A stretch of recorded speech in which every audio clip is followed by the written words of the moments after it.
नमस्कार साथियों, स्वागत है आपके अपने YouTube चैनल में। आज की इस वीडियो में हम हिंदी उपन्यास के वीडियो भाग 3 लेकर आए हैं। 15 महत्वपूर्ण प्रश्न होंगे, बहुविकल्पीय प्रश्न हैं। और साथियों, अधिक समय न लेते हुए वीडियो शुरू करते हैं। साथियों, हमारे पास पहला प्रश्न है, देख लेते हैं। प्रश्न का नाम है एक नौकरानी की डायरी। किसका उपन्यास है? गिरिराज किशोर, कृष्ण बलदेव वैद, मस्तराम कपूर या धर्मवीर भारती। तो सही विकल्प है साथियों कृष्ण बलदेव वैद। ठीक है।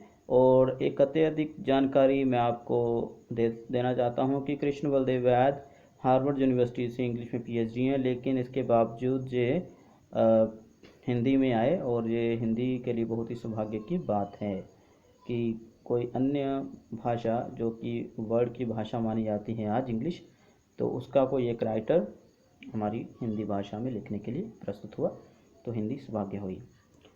तो आगे, चंद्र और सुधा पात्र किस उपन्यास के हैं? ऑप्शन: गुनाहों के देवता, गुनाहों का देवता या गुनाहों के देवता, करेक्शन कर लीजिएगा। सूरज का सातवां घोड़ा, 11 सपनों का देश, या दूसरा न कोई। तो साथियों, आपको तो बता दें कि पहले 3 उपन्यास जो हैं ये धर्मवीर भारती के हैं। और साथियों, ये चौथा उपन्यास दूसरा ना कोई, ये किसका उपन्यास है? कमेंट सेक्शन में लिख के बताइए।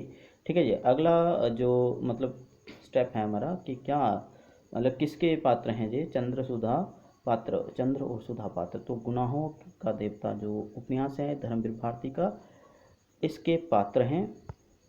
अगला प्रश्न है, उपन्यास का कौन सा उपन्यास शिवलाल शुक्ल का नहीं है? मकान, सीमाएं टूटती हैं, राग विराग या अंतराल। तो साथियों, आपको तो पता ही है, अंतराल जो उपन्यास है वो शिवलाल शुक्ल जी का नहीं है। बाकी 3 उपन्यास जो हैं ये शिवलाल शुक्ल के हैं। और अभी मुझे आप कमेंट सेक्शन में लिख के बताइए कि अंतराल किस लेखक का उपन्यास है। आगे हमारे पास अगला प्रश्न है, चतुर्थ प्रश्न, डूबते मस्तूल किनका उपन्यास है? पहला ऑप्शन नरेश मेहता, दूसरा मनोहर श्याम जोशी, तीसरा शिवलाल शुक्ल और चौथा है अम्रकांत। तो सही जो विकल्प है वह है आपके सामने नरेश मेहता, जिनको स्थान दिया गया है तार सप्तक पत्रिका में भी। अभी आप कमेंट सेक्शन में मुझे बताइए कि तार सप्तक मतलब पहले तार सप्तक में, दूसरे या तीसरे या चौथे, किस तार सप्तक पत्रिका में नरेश मेहता को स्थान दिया गया था, या किस तार सप्तक पत्रिका में उनकी कविताएं छपती थीं। तो साथियों, चल पड़ते हैं हमारे 5वें प्रश्न पर। अमर, रंजना और अमला आदि पात्र किस उपन्यास के हैं? तो साथियों, ये तीनों पात्रों के नाम बहुत इंपॉर्टेंट हैं। अनदेखे अनजान पुल, शह और मात, 1 इंच मुस्कान या उखड़े हुए लोग। तो सही विकल्प साथियों है हमारे पास तीसरा, 1 इंच मुस्कान। अमर, रंजना और अमला के 1 इंच मुस्कान के पात्र हैं ये तीनों। और छठा प्रश्न है, इसको देख लेते हैं तनिक। तो पहले प्रश्न पढ़ लेते हैं। अकेलेपन का बोध, विजातीयता की अनुभूति, महायुद्ध का संतरास, जीवन की व्यर्थता का बोध, उदासी और तनाव आदि जैसी विशेषताएं निर्मल वर्मा के किस उपन्यास की हैं? तो ऑप्शन पढ़ देते हैं। रात का रिपोर्टर, एक चिथड़ा सुख, जा वे दिन जा अंतिम अरण्या। तो सही विकल्प है साथियों वह आएगा आपका तीसरा विकल्प, जो है जहाँ पर वह दिन। ठीक है, वह दिन। और इसकी जो विशेषताएं हैं वो ये रही। बहुत अच्छा उपन्यास है, इसको आप पढ़िएगा। ठीक है जी। तो प्रश्न हमारे पास अभी आ गया है चौथा प्रश्न, तो इसके ऊपर चलते हैं। माफ़ करेगा, 7वां प्रश्न, राजेंद्र जादव का प्रेत बोलते हैं उपन्यास का दूसरा नाम क्या है? माफ़ करेगा, जहाँ पर को लिख दिया है तो ये मिस्टेक है। तो उखड़े हुए लोग, साराकाश, शहर मात, उल्टा। तो यदि आपने उपन्यासों के बारे में, राजेंद्र जादव के उपन्यासों के बारे में पढ़ा होगा डिटेल से, तो साराकाश उनका प्रेत बोलते हैं उपन्यास का दूसरा नाम है। तो 8वें प्रश्न पर चल पड़ते हैं। प्रश्न में लिखा गया है कि काया, एक नाम जहाँ पर दिया गया है, काया किस उपन्यास की नायिका है? लालटीन की छत, रात का रिपोर्टर, वे दिन या अंतिम अरण्या। तो सही विकल्प है साथियों पहला ऑप्शन, लालटीन की छत। जी बिल्कुल सही है। अगले प्रश्न पर चलते हैं। 9वां प्रश्न है, यह भी नहीं अभी शेष है, बीच की धूप ढलने के बाद आदि। यह उपन्यास किसके हैं? रविंद्र कालिया, जुगेश गुप्त, महीप सिंह या राज कमल चौधरी। तो साथियों आपको बता दूं कि जो सही ऑप्शन आएगा वह आएगा महीप सिंह। ठीक है, महीप सिंह आपने पढ़ा हो, अगर आपने मेरी पिछली वीडियो देखी हो हिंदी कहानी की, वो मैं डिस्क्रिप्शन में डाल दूंगा, उसका लिंक आप ज़रूर देखिएगा। महीप सिंह किसी एक कहानी आंदोलन के प्रवर्तक माने जाते हैं। कमेंट सेक्शन में मुझे लिखकर बताइए कि कौन से कहानी आंदोलन के वो प्रवर्तक जपरोधा माने गए हैं। तो अगला प्रश्न जो है वो है 10वां प्रश्न। 15 प्रश्न ही है हमारे पास आज, तो बाकी जितने प्रश्न होंगे वो हम कल डिस्कस करेंगे वीडियो में। ठीक है जी। तो प्रश्न है हमारे पास, खुदा सही सलामत उपन्यास किसका है? महीप सिंह का, रविंद्र कालिया का, राजकमल चौधरी, जुगेश गुप्त का। तो सही ऑप्शन है साथियों रविंद्र कालिया जी का है, खुदा सही सलामत। और साथियों एक और विशेषता इसकी बता दूं कि ये अतिरिक्त जानकारी दे रहा हूँ कि 1982 में पहली बार ये प्रकाशित हुआ, इसका पहला भाग, और दूसरा भाग 1984 में। काफ़ी लंबा उपन्यास माना जाता है, ये बड़ा उपन्यास माना गया है, 2 भागों में प्रकाशित हुआ जो। तो अगला है एक पत्नी के नोट, एक पति के नोट्स, एक पत्नी के नहीं, वो तो किसी और का है। ठीक है, एक पति के नोट्स, पहला क्या था? एक नौकरानी का क्या प्रश्न था जी, वो देख लेते हैं वो भी। तो हमारे पास था एक नौकरानी की डायरी। ठीक है, तो कन्फ्यूज़न नहीं होनी चाहिए, एक नौकरानी की डायरी जो कि थी कृष्ण बलदेव वैद। ठीक है, तो साथियों अभी जो प्रश्न हमारे समक्ष आ खड़ा हुआ है वह है एक पति के नोट्स। ऐसे एक उपन्यास है एक पत्नी के नोट्स, वो भी उपन्यास है, तो कंफ्यूज नहीं होना है, वो किसी और ने लिखा है। ठीक है, तो साथियों एक पति के नोट्स, ये किसका उपन्यास है?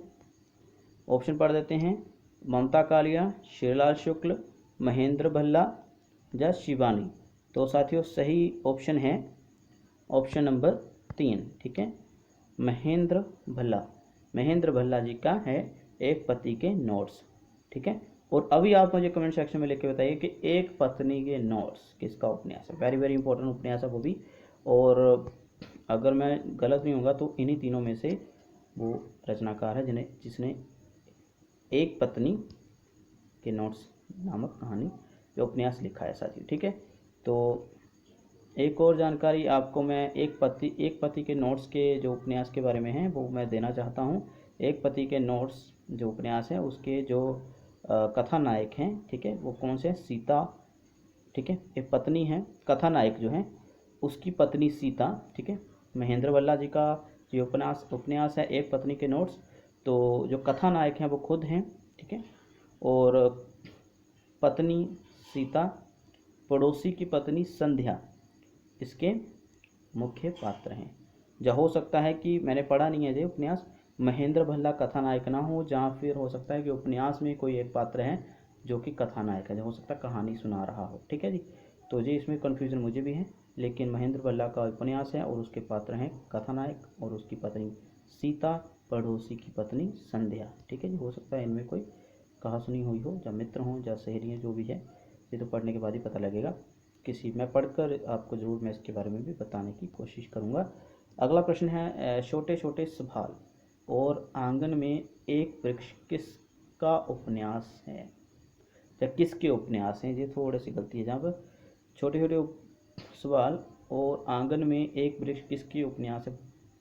ठीक है, बहुत इंपॉर्टेंट प्रश्न है ये भी। भीमसेन त्यागी, राजेंद्र यादव, आगे है कामतानाथ या दुष्यंत कुमार। तो साथियों ये इम्पोर्टेंट प्रश्न है, आपको बता दूं ये महान गज़लकार हिंदी के, ठीक है, दुष्यंत कुमार जी के 2 उपन्यास हैं। हालांकि उपन्यासों की दृष्टिकोण से दुष्यंत कुमार को ज़्यादा कामयाबी नहीं मिली हुई है।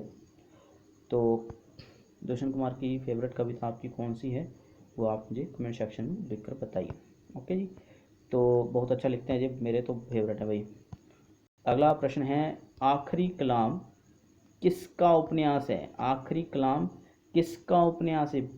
बहुत इंपॉर्टेंट प्रश्न है, किसका है ये आपको बता दो साथियों, लेकिन उसके पहले विकल्पों से पहले 2003 में जो प्रकाशित हुआ। विकल्प पढ़ लेते हैं, हरीश चंद्र शाह, विजय दूधनाथ सिंह या रामदर्श मिश्र। तो साथियों आपको बता दूं कि ये धूधनाथ सिंह जी का उपन्यास है आखिरी कलाम, और ये बहुत इंपॉर्टेंट बन जाता है क्योंकि इसमें बाबरी मस्जिद के ध्वंस कथा सुनाई गई है। ठीक है, इसमें ध्वंस घटना का जिक्र है जो बाबरी मस्जिद 1992 में ढहाई गई थी, उसका वर्णन है। 14वें प्रश्न पर चल पड़ते हैं साथियों, देखते हैं इसके बारे में। गोबर गणेश किसका उपन्यास है? विजय, रमेश चंद्र शाह, दूधनाथ सिंह या तुलसीराम? तो साथियों ये तो बहुत इम्पोर्टेंट प्रश्न है ये भी। गोबर गणेश जो सही उत्तर है वह आएगा रमेश चंद्र शाह। ठीक है, और रमेश चंद्र शाह को भी आपको पता ही है कि ये हिंदी अकादमी पुरस्कार विजेता हैं। और इसके अतिरिक्त ये आपको बता दूं कि गोबर गणेश उपन्यास का जो मुख्य पात्र है वो है विनायक। ठीक है, ये भी आपको जानकारी मैंने दे दी। अगला प्रश्न, आखिरी प्रश्न आज का, वीडियो बंद करेंगे इसके बाद। सफ़ेद मेमने उपन्यास किसका है? तो बहुत इंपॉर्टेंट प्रश्न है साथियों। पंकज बिष्ट का, प्रमोद सिन्हा, मणि मधुकर या मंजुला भगत? तो साथियों जो सही उत्तर है जहाँ पर वह है मणि मधुकर का है सफ़ेद मेमने। ठीक है, बहुत इंपॉर्टेंट प्रश्न था साथियों। और आज की वीडियो में बस इतना ही, अगली वीडियो में हम कल अपलोड करेंगे। और वीडियो अच्छी लगी हो, लाभदायक लगी हो, आपको लगता है कि हाँ इंपॉर्टेंट जानकारी है, ये प्रश्न हमने पहले नहीं पढ़े थे, परीक्षा में आने की संभावना है, तो आप इस कमेंट जो है वो ज़रूर करिए। और आप बताइए हमें कि वीडियो कैसी लगी, और ये भी बताइए कि जो मैंने प्रश्न आपको डाले हैं वो भी टफ में ही आए। ठीक है, तो उसके उत्तर आप ज़रूर भी कमेंट सेक्शन में बताइए हमें। ठीक है, तो आप घर पर रहिए, सुरक्षित रहिए, यही हमारी शुभकामनाएं आपके लिए, और पढ़ते रहिए। ठीक है, सभी लोग पढ़ रहे हैं अभी घर में बैठ कर, तो अपना टाइम सिर्फ पढ़ने को ही दें। तो धन्यवाद। वीडियो अच्छी लगी तो लाइक कमेंट शेयर जरूर करना, सब्सक्राइब भी जरूर करना। धन्यवाद, कल मिलते हैं।